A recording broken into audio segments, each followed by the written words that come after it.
Hello, my name is Alexandra Emanuele. I'm the digital content editor with GFSR. Today I'm speaking with Nasir Mundh. Nasir is the Senior Director of Global Cybersecurity Services for Schneider Electric. He leads a global team of cybersecurity business consultants in driving and supporting customer engagements, doing so across a broad range of industries in all geographies. Thank you so much for speaking with me today. Thank you. It's a pleasure, Emanuela, Alexandra, sorry. It's a pleasure to be speaking to you as well. So we're going to be speaking about the recent spate of ransomware attacks, specifically the ones that have affected the food industry. The JBS one is top of mind, especially for my audience. Before we get too far into the subject matter, would you mind explaining briefly what happened in that case? So what we know so far around that case is their plants, their manufacturing plants in US, Canada, and Australia were attacked. Their network system was attacked. It was compromised. There was a breach in there. And the attackers managed to put in certain encryption within their network that rendered it in an unworkable condition. So they kind of froze everything. JBS, again, took that. They had a fairly reasonable backup system. So they were starting to restore their system quickly. This attack happened at, I think, end of May or the 1st of June something, and within 2 days they got most of their systems up and running. But ultimately, again, at the end of that week or around the 10th or 11th, we found out and they admitted that they had to pay a ransomware. So what that kind of brought out is, and we would not know the complete story until the full diagnostics is done, a full forensic study is done, and if they chose to declare it publicly or it becomes public knowledge. But what apparently happened there is their system was compromised. They did have certain level of backup, so they could bring the system up, but ultimately they did pay. Why did they have to pay? We don't know yet for the fact. But it did have an impact. So that's what happened in the JBS case. Okay, absolutely. And do you believe that those who are perpetrating these attacks are interested in, as in the case with JBS, some sort of financial remuneration or potentially damaging the infrastructure of the food supply chain? So it depends on the intent or who's doing this. The intent could be disruption, which would be more politically motivated, which could be more of a country state impact. And then there is the commercial aspect of it, which are more what we call the private sector of hackers. So they're probably not state sponsored. They're not into the disruption mode. They don't want to impact the critical infrastructure of another political opponent as a country, but they're more in it for the commercial benefit of it. So they want to paralyze a very critical supply chain elements, whether it's a water distribution, whether it's oil, anything that goes to a consumer that has commercial implication, not necessarily a political implication, but a commercial implication. So those are the kind of hackers that attack this, similar to the pipeline attack that happened a little bit earlier than that. So these are purely commercially motivated. They're using this as a business, and apparently very lucrative one too. Yes, that's what it seems. Do you think that we can expect more of these types of attacks in the future? Oh yeah, there will be. I mean, if you look at some of the statistics, there are like 50,000 malwares created every week. So this is a very vibrant industry. People have invested in it because it's lucrative. The payoffs are pretty good.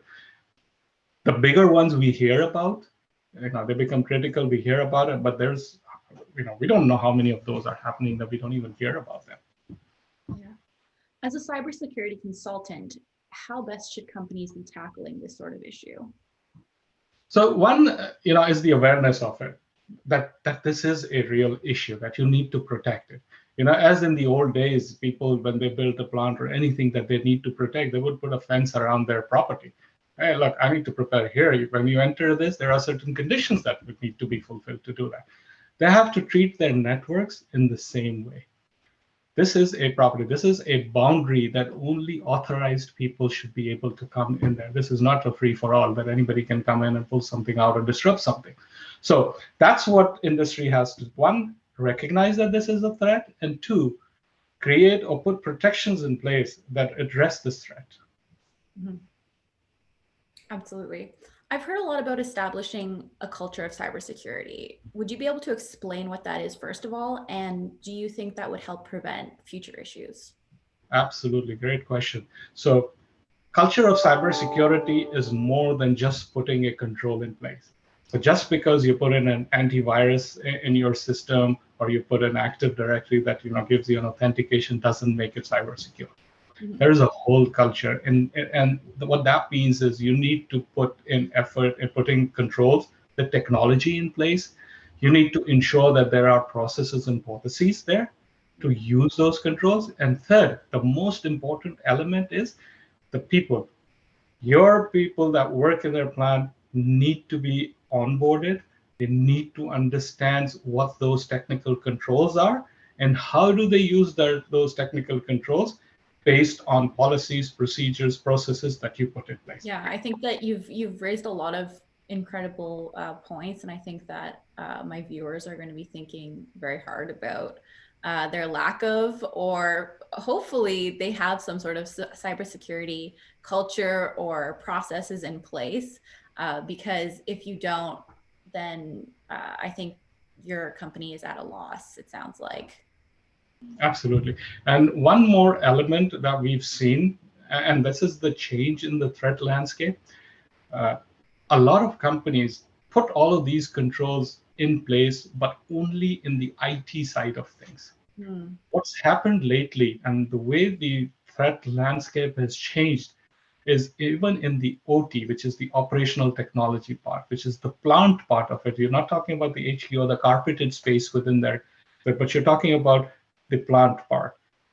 The equipment that's put in there now is also connected digitally because that makes it more efficient, more sustainable. Your operations become more profitable if you have a digitized operation.